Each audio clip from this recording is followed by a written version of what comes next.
안녕하세요. 안목입니다. 오늘은 히브리어나 그리스어 원어는 잘 모르지만 내가 성경에 대해서 조금 더 깊이 연구하고 싶다. 성경을 깊이 더 알고 싶다. 그런데 어떻게 해야 될지 모르겠다. 라는 고민을 가지고 계신 분들을 위해서 제가 사용하는 성경을 연구하는 가장 기초 중에 기초의 방법 중에 하나를 여러분과 함께 나누고자 이 내용을 준비했습니다. 우선 제가 사용하는 두 가지 툴이 있습니다. 하나는 저는 베들레헴이라는 성경 프로그램을 사용합니다.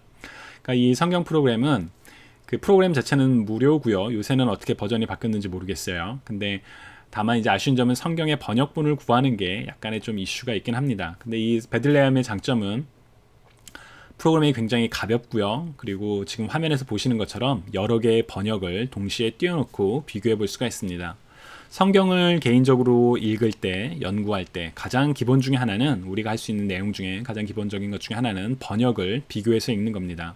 왜냐하면 성경의 번역자마다 조금씩 다른 관점으로 성경을 번역하다 보니까 같은 단어이지만 그 다르게 사용될 때가 있거든요. 표현도 달라지고 우리가 다른 번역을 볼 때 유익한 점은 뭐냐면 어느 한 버전으로는 도대체 이게 무슨 의미일까 잘 이해가 가지 않는데 다른 번역을 볼 때는 사실 이게 이런 의미였구나 라고 그 본문의 의미를 발견을 하기가 되게 쉬울 때가 있습니다. 또한 같은 단어지만 다르게 번역된, 같은 내용이지만 다르게 번역된 단어를 통해서 이 단어가 원래 어떤 의미를 가지고 있었을까 그런 고민도 더 깊게 해볼 수가 있죠. 그래서 성경을 개인적으로 연구하실 때 혹은 공부하실 때 첫 번째 방법, 가장 쉬운 방법 중에 하나는 다른 여러 개의 성경 번역을 함께 읽는 겁니다. 그리고 그걸 몇 번째 마치 큐티하는 것처럼 몇 차례 반복해서 읽으시다 보면 우리가 이전에는 놓치기 쉬웠던 그런 내용들을 쉽게 발견할 수가 있습니다. 그리고 또 하나 소개해드릴 틀은 온라인 웹사이트입니다. blueletterbible.org라는 그 웹사이트거든요. 왜 블루레터 바이블일까요? 여기 보시면 여기 about에 들어가면 여기서 이제 설명이 나와요. Why are you called the Blue Letter Bible? 네, 맞아요. 이게 영어 프로그램이에요. 그래서 사실 한국어가 더 익숙하시고 영어가 조금 나는 부담이 돼요 라는 분들께는 조금 진입 장벽이 있는 거지만 사실 이제 잠깐만 제가 이따 찾으면서 보여드리겠지만 영어 잘 몰라도 충분히 괜찮습니다. 우선 블루레터 바이블이라고 불리는 이유는 그 이제 성경에 예수님이 하신 말씀은 빨간색으로 쓰여 있잖아요. 그래서 red letter, 뭐 크리스천 뭐 그런 책이 있었던 것 같아요. 근데 블루레터 바이블은 인터넷에 그 하이퍼링크 있잖아요. 클릭하면 또 다른 곳으로 넘어져서 더 많은 그 내용들을 아는 거. 그래서 성경의 내용을 통해서 클릭해서 더 많은 내용을 액세스할 수 있게 하는 그런 목적으로 만들어진 사이트 같아요. 그래서 여기 보면 Who operates the Blue Letter Bible? What denomination is the Blue Letter Bible? 막 이런 내용. 그리고 이제 이 Blue Letter Bible의 기본적인 뭐 목적이나 이런 거 나오죠. 자, 여러분들이 설령 뭐 동의하시지 않는 분이 계시다 할지라도 근데 별로 동의 안 할 내용은 제가 볼 때는 없는 것 같고요. 근데 이 프로그램을 사용하는 데는 전혀 상관이 없습니다. 자, 제가 제일 많이 사용하는 게 바로 이 섹션이에요. Search the Bible, 성경을 찾는 것. 여기에는 키워드도 검색할 수 있고 토픽도 입력할 수 있어요. 그렇지만 내가 원하는 성경 장절을 입력하면 됩니다. 물론 그거를 이제 여기서 보시면 킹 제임스 버전이 기본이지만 뭐 NLT나 NIV나 이걸로 바꾸셔도 상관없습니다. 근데 우리는 이제 영어 성경이 주 사용자가 아니니까 그렇게 상관이 없는 것 같아요. 제가 얼마 전에 그 말씀을 나눴던 전도서를 한번 해볼게요. Ecclesiastes 1장을 누르면 이제 전도서 1장으로 넘어가거든요. 그래서 보시면 여기 이제 전도서 1장 1절, 1장 2절 쭉 나오잖아요. 그 중에 여기 툴이라는 곳을 눌러놓으면 마치 이제 하이퍼링크를 누르면 많은 내용이 나오죠. 보시면 인터라이니어 해서 이 본문에 원어가 나옵니다. 아마 히브리어를 전혀 공부하시지 않은 분들은 이거를 제가 보는 게 무슨 의미가 있나요? 라고 생각하실지 않을까 싶어요. 그렇지만 사실 히브리어를 전혀 모르셔도 상관없습니다. 왜냐하면 우리가 볼 거는 바로 이 스트롱 넘버거든요. 이 스트롱 넘버는 미국이에요. 미국의 그 제임스 스트롱이라는 사람이 이제 성경에 나와 있는 그 단어들을 이제 원어들을 이제 그 인덱스를 한 거예요. 번호를 붙여서. 그래서 그걸 이제 1890년에 이 책이 이 스트롱 넘버가 처음 만들어졌는데 지금도 이제 제임스 스트롱이 만들었던 그걸 중심으로 보거든요. 예를 들어 지금 전도서 1장 2절이 보면 전도자가 이르되 헛되고 헛되며 헛되고 헛되니 모든 것이 헛되도다. 헛되다라는 단어가 많이 나오잖아요.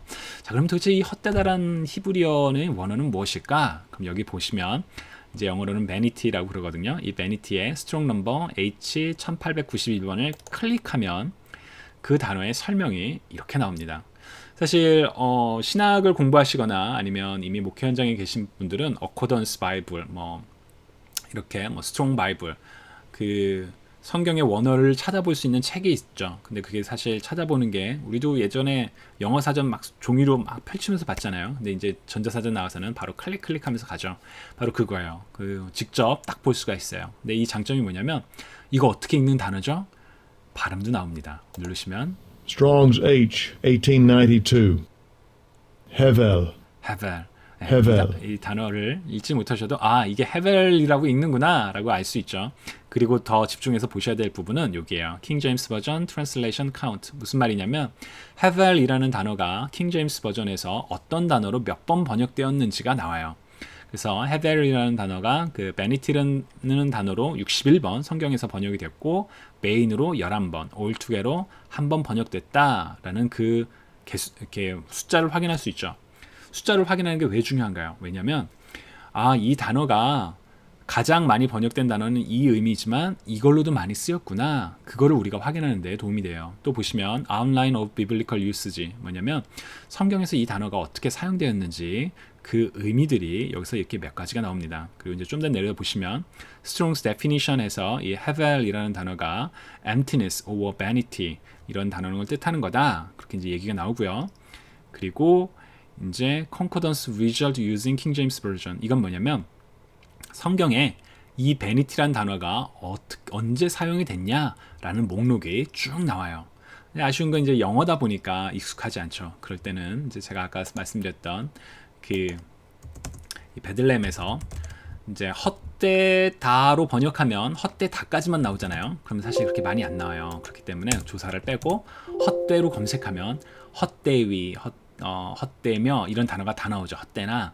그래서 보시면 전도서에만 이 단어가 글쎄요, 상당히 많이 사용되는 것 같아요. 한 25번, 저도 지금 카운트는 안 해봤는데, 근데 vanity라는 hevel이라는 단어는 38번 전도서에서 사용되거든요. 그러니까 이제 한글 성경으로 그 숫자가 정확하게 맞진 않죠. 그래서 사실 숫자가 정확한 그 의미보다는 이 단어가 얼마나 자주 어떻게 쓰이느냐 확인하는 데 도움이 많이 됩니다.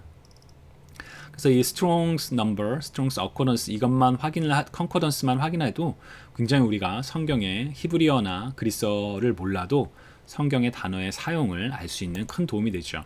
그리고 블루레터 바이블은 그거 말고도 또 장점이 있는데 이제 그 바이블스 보면 아마 미국 사람들은 굉장히 좋을 것 같아요. 왜냐하면 성경의 여러 가지 번역들을 한 번에 그 자리에서 다 비교해서 볼 수 있거든요. 그리고 크로스 레퍼런스는 그걸 이제 참조해서 생각할 수 있는 그런 성경 구절들을 같이 보이고요. 그리고 여기에 또 하나 무료로 사용할 수 있는 커멘터리들이 있습니다. 커멘터리는 이제 성경의 어떤 내용을 설명해 놓은 그리고 그것을 해석해 놓은 학자들의 글이거든요.